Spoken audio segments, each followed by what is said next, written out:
Adding and subtracting complex numbers. Let's first begin with what a complex number is. A complex number is composed of a real part, A, plus an imaginary part, BI. So A here is our real part,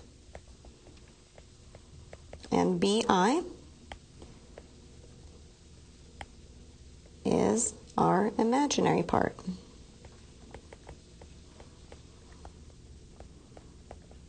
If we wanted to add two complex numbers, let's write the first complex number as A plus BI, and let's write the second complex number as C plus DI. Using the commutative property, I'm going to put my real parts next to one another. So I would have A plus C for my real part, plus BI plus DI for my imaginary part. This simplifies to A plus C for my real part, plus B plus D I for my imaginary part.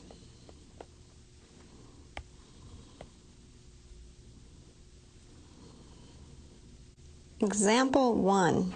Is 6 plus 5i plus 8 minus 3i wholly real or wholly imaginary, or does it have both a real and an imaginary part?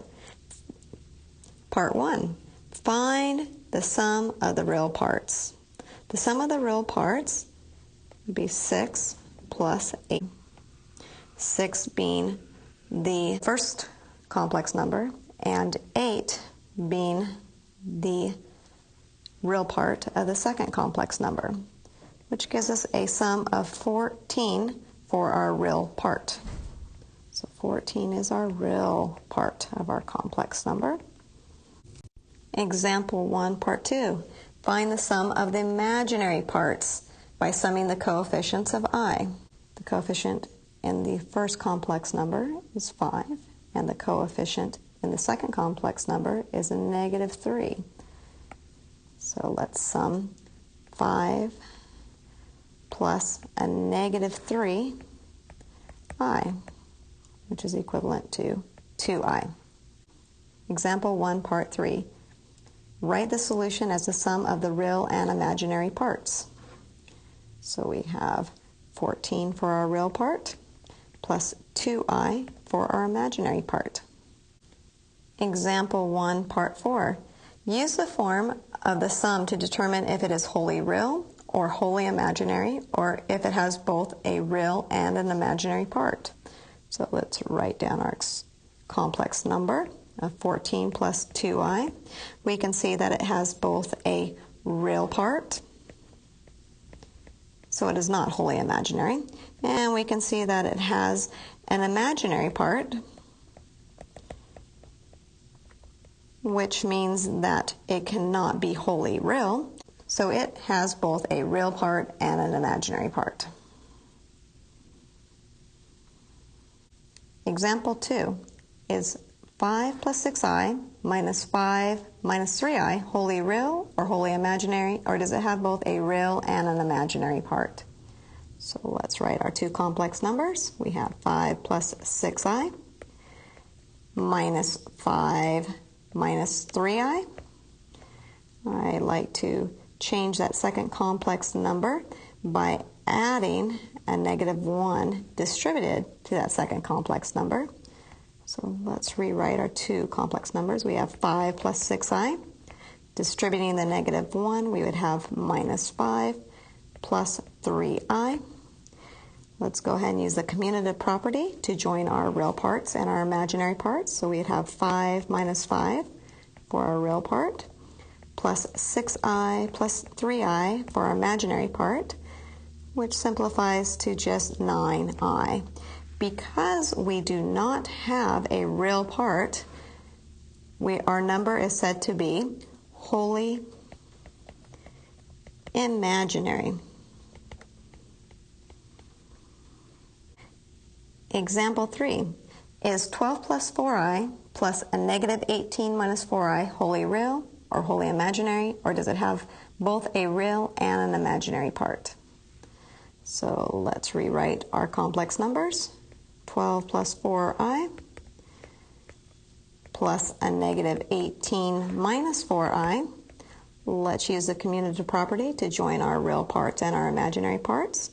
So we would have 12 minus 18 for our real part, and our imaginary part would be 4i minus 4i, which simplifies to a negative 6.